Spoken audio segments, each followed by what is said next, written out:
Halo kawan, ini loh hari pertama saya di neraka.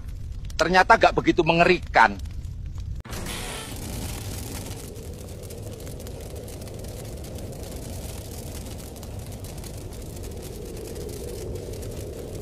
Jadi kita semua pasti akan melewati neraka. Hikmah yang sangat besar, walaupun itu orang-orang beriman, mereka lewati neraka agar mereka lihat betapa dahsyatnya siksaan yang Allah siapkan bagi orang-orang yang kafir, orang-orang yang bermaksiat kepada Allah.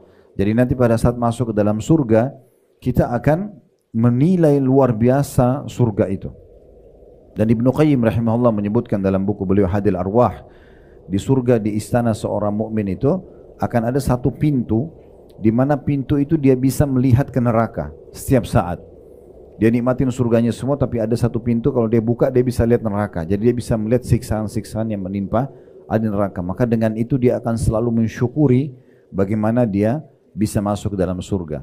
Makanya umumnya perkataan ahli surga, di antaranya hadis yang sahih, Allah Subhanahu wa taala akan bertanya kepada ahli surga nanti, apakah kalian sudah puas dengan apa yang aku berikan? Maka semuanya sepakat mengatakan, ya Allah, nikmat apa lagi yang kami harapkan setelah Engkau selamatkan kami dari neraka, masukkan kami ke dalam surga. Karena mereka lihat neraka itu, mereka lihat bagaimana perihnya, bagaimana siksanya, bagaimana teriakannya, ya, dan luar biasa gitu ya.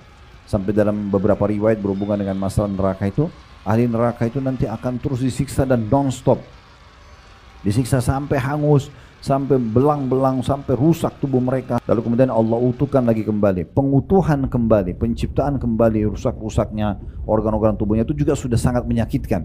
Kemudian disiksa lagi, begitu terus sampai tidak ada batasnya. Dan disebutkan dalam sebuah riwayat yang sahih bahwasanya nanti mereka akan memanggil para malaikat Zabaniyah, penjaga neraka, sambil mereka mengatakan, tolong mintalah kepada Allah agar datang dan menghisap kami, memeringankan beban kami. Maka malaikat tidak menjawab mereka selama 40 tahun, enggak dijawab, dibiarkan saja gitu ya. Sampai setelah itu pun pas tiba masa dijawab yang Allah izinkan, para malaikat dengan sangat keras dan tegas maka mengatakan tidak ada toleransi, tidak ada negosiasi dengan kalian. Udah, kalian akan tetap kekal di sini di neraka.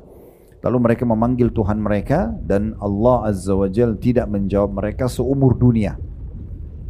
Berapa abad, berapa miliar tahun kita tidak tahu. Tapi Allah tidak jawab, mereka terus disiksa sampai setelah sekian seumur dunia Allah baru menjawab, ya.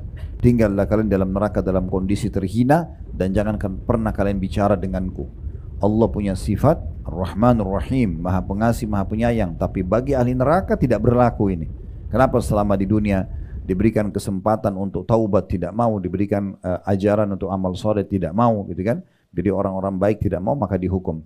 Maka di saat itu mereka pun menangis kata Nabi SAW karena sudah putus asa sampai di tempat keluarnya air mata, keluar darah. Dan sungguh air mata mereka akan tergenang di neraka itu. Kalau seandainya kapal-kapal besar ingin dinaungkan di atasnya maka akan bisa jalan di atas air mata mereka. Jadi luar biasa dahsyatnya. Jadi nggak boleh teman-teman nganggap remeh, orang muslim kan nanti masuk neraka juga akan keluar nanti masuk surga. Iya, tetapi betapa dahsyatnya siksaan dulu yang dia rasakan baru dia bisa keluar.